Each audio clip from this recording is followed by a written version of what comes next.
अस्सलाम वालेकुम। Again lecture series BS study में वेलकम। उम्मीद है आप सब स्टूडेंट खैरियत से होंगे। आज इकोलॉजी बीएस थर्ड सेमेस्टर में जो new syllabus related to BZU है उसमें हम इकोलॉजी को डिस्कस करेंगे। जो थर्ड सेमेस्टर का सिलेबस है, जब तक मार्केट में न्यू बुक्स अवेलेबल नहीं हैं तब तक हम new terminology related to ecology हम डिस्कस करेंगे, वो ताकि वो आने वाले टॉपिक में हमारे लिए हेल्पफुल साबित हों। तो let's start topic. Ecology term क्या है और इसमें कौन कौन से कंपोनेंट शामिल हैं और इसकी एप्लीकेशन कहाँ तक शामिल है। इस लेक्चर में हम इकोलॉजी को डिस्कस करेंगे और इसकी हिस्ट्री को डिस्कस करेंगे और उसके इकोलॉजिकल लेवल को डिस्कस करेंगे और उसके टाइप्स को भी डिस्कस करेंगे इस लेक्चर के थ्रू। नेक्स्ट वीडियो में हम उसके लेवल को थोड़ा डीपली एक्सप्लेन करेंगे और कंपोनेंट ऑफ इकोसिस्टम को देखेंगे। तो चलते हैं, इकोलॉजी क्या है। इकोलॉजी एक ब्रांच है बायोलॉजी की और इसका दूसरा नाम है इन्वायरमेंटल बायोलॉजी। इसका दूसरा नाम क्या है? Environmental biology. बेसिकली ये टू ग्रीक वर्ड से डिराइव्ड है, ओकस ओकस एंड लोगी। ओकस एंड लोगी से डिराइव्ड है। ओकस mean family, house hold, home, place of living, and लोगी मीन स्टडी ऑफ। ये इकोलॉजी की टर्म फर्स्ट टाइम अर्नेस्ट हैकल ने क्वाइंड की, डिराइव्ड की। कब की? 1869 में। ज़्यादातर 1866 लिखा होता है, वो गलत है। उसने 1866 में first time third kingdom system को डिराइव्ड किया, उसको प्रोड्यूस किया। यानी प्लांटी, एनिमेलिया एंड प्रोटेस्टा के मुतालिक इस सबसे पहले इसने प्रॉब्लम को सॉल्व किया थ्री किंगडम सिस्टम के मुतालिक। ये 1866 में प्रोटेस्टा को पेश करके इसने थर्ड किंगडम पेश किया। तो ये 1866 में ये वो हुआ था, लेकिन अर्नेस्ट हैकल ने 1869 में ये टर्म इकोलॉजिक पेश की थी और उसने डिफाइन किया था study of relationship of organism to their environment is called ecology. तो इसमें क्या है, इसको दूसरे लफ्ज़ों में हम कह सकते हैं कि reciprocal study of abiotic and biotic component, reciprocal study between abiotic and biotic component. तो उसको क्या कहते हैं? उसको हम इकोलॉजी कहेंगे।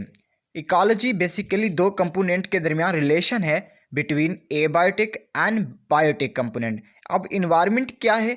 इन्वायरमेंट वो चीज़ है, everything surround us is called environment, यानी physical and biological condition under which organism live is called environment.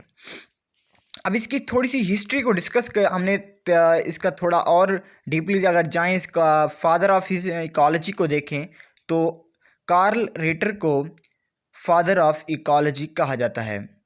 अगर मॉडर्न की बात करें, मॉडर्न इकोलॉजी का फादर कौन है, तो हम मॉडर्न इकोलॉजी का फादर यूजेन पे ओडियम को कहते हैं, मॉडर्न फादर ऑफ इकोलॉजी। और Ramdeo Mishra is the father of Indian ecology.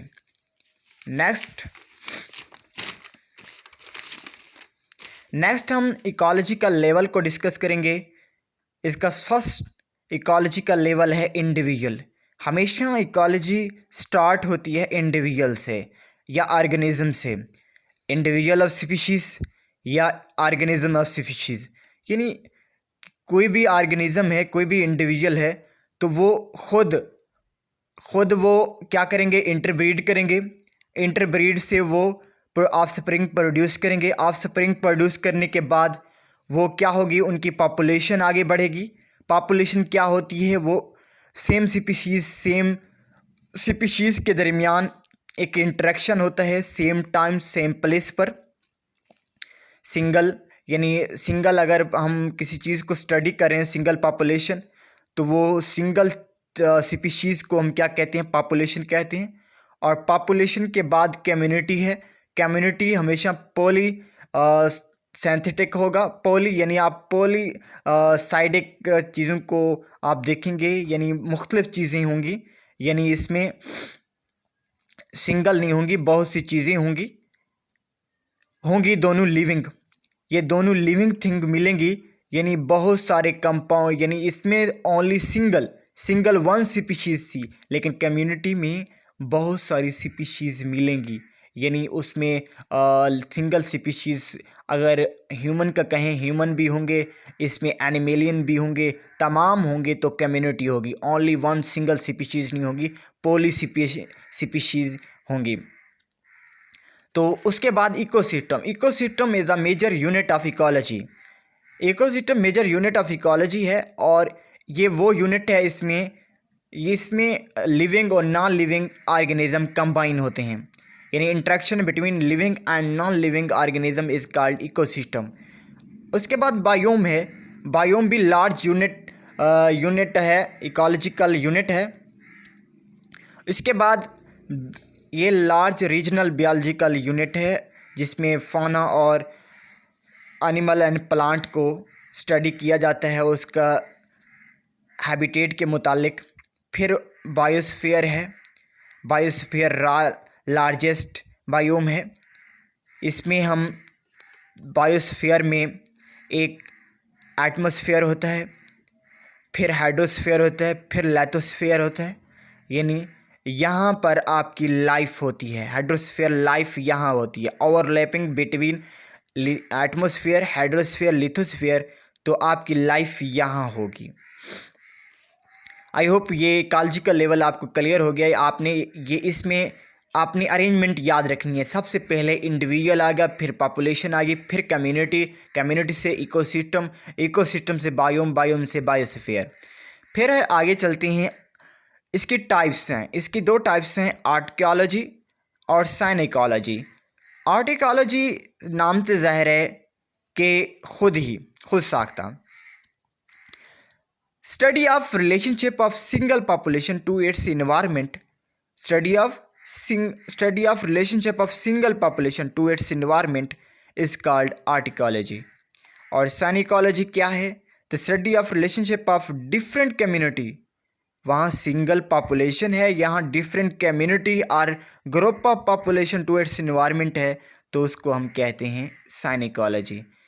इसका दूसरा नाम, आर्टिकोलॉजी का दूसरा नाम है पॉपुलेशन इकोलॉजी, और इसका दूसरा नाम है कम्युनिटी इकोलॉजी। आर्टिकोलॉजी की एग्जांपल देखें। अगर कोई पर्सन स्टडी कर रहा है कि सोयाबीन प्लांट पर स्टडी कर रहा है कि उस पर कितना वाटर पोल्यूशन का इफ़ेक्ट आया है, तो 50 to 100 प्लांट पर वो स्टडी कर रहा है, सोयाबीन प्लांट पर, तो एक सिंगल पॉपुलेशन पर वो स्टडी कर रहा है, तो हम कहेंगे ये सिंगल पॉपुलेशन पर स्टडी हो रही है सोयाबीन प्लांट की पर, तो ये हम कहेंगे ये आर्टिकोलॉजी है। या दूसरा, हम अगर स्टडी ऑफ लायन पॉपुलेशन कर रहे हैं, एक ओनली सिंगल स्पीशीज़ की कर रहे हैं, तो फिर भी हम इसे आर्टिकोलॉजी कहेंगे। नेक्स्ट, इसकी अगर एग्जांपल देखें, side effect of acid rain on pond ecosystem. यहाँ देखें पॉन्ड इकोसिस्टम की बात हो रही है कि साइड इफेक्ट क्या हुआ है एसिड रेन की पॉन्ड इकोसिस्टम में। पॉन्ड इकोसिस्टम में तो कम्युनिटी क्या हो जाएगी, ग्रुप ऑफ पॉपुलेशन है, एक पॉपुलेशन नहीं है, ग्रुप ऑफ पॉपुलेशन है।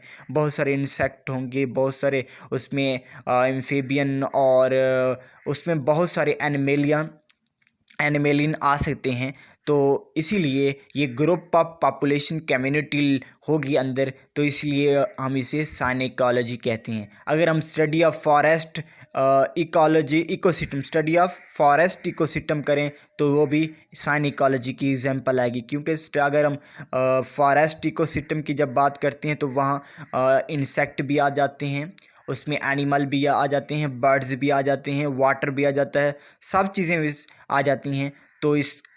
तो ये साइनिकोलॉजी है, यानी ग्रुप ऑफ पॉपुलेशन यहाँ शामिल है। कुछ इसके कंपोनेंट हैं। फैक्टर ऑफ साइकोलॉजी में ओरिजिन है, यानी ये कैसे ओरिजिन हुई, कब ओरिजिन हुई, यानी इस स्पीशीज़ का ओरिजिन कब हुआ, ये साइकोलॉजी के फैक्टर हैं। मेन फैक्टर, सबसे पहला फैक्टर है इसका ओरिजिन कब हुआ, यानी कब ये वजूद में आई। फिर इसकी हिस्ट्री देखेंगे, हिस्ट्री ऑफ कम्युनिटी, इसकी कम्युनिटी के साथ क्या हिस्ट्री है। फिर इसका तीसरे पॉइंट पर इसका डायनामिक कम्युनिटी देखें, डायनामिक ऑफ कम्युनिटी देखेंगे, क्या इसकी कम्युनिटी के अंदर इसका क्या चेंजिंग है, क्या तब्दीली आई है। तो इसका फ्लक्चुएशन देखेंगे हम इसके अंदर। तो ये 3 मेजर कंपोनेंट हैं, फैक्टर हैं साइकोलॉजी के। तो कम्युनिटी फिर चेंज हो जाती है, इंडिविजुअल में चेंज हो जाएगी कम्युनिटी, फिर पॉपुलेशन में, फिर बायोस्फीयर में चेंज हो जाएगी। ये कम्युनिटी के 3 लेवल हैं। तो नेक्स्ट वीडियो के साथ इंशाल्लाह मिलती हैं, तब तक दुआओं में याद रखिए। अल्लाह हाफिज़।